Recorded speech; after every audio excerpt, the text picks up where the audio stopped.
महाविकास आघाडी उद्धव बाळासाहेब ठाकरे गटाचे हिंगोली लोकसभेचे उमेदवार नागेश पाटील आष्टीकर यांच्या प्रचारार्थ हिंगोली लोकसभा मतदारसंघातील हदगाव येथे सभेचं आयोजन करण्यात आलं होतं। आता लढायचं, गद्दारांना गाडायचं असं पक्षप्रमुख उद्धव ठाकरे हे म्हणालेत। पाहूयात।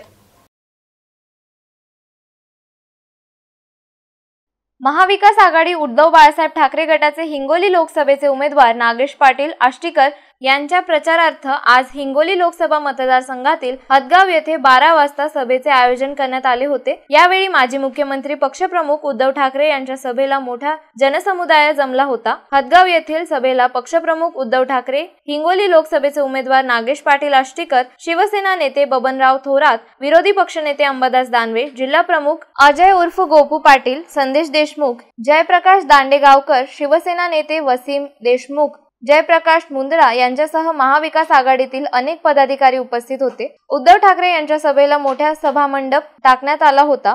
हजारोंच्या संख्येने शिवसैनिक उद्धव ठाकरे यांच्या विचार ऐकण्यासाठी आले होते। सभामंडपात जागा नसल्याने अनेक जण भर उन्हात उभे होते। आवेश शेख, MCN न्यूज, हिंगोली।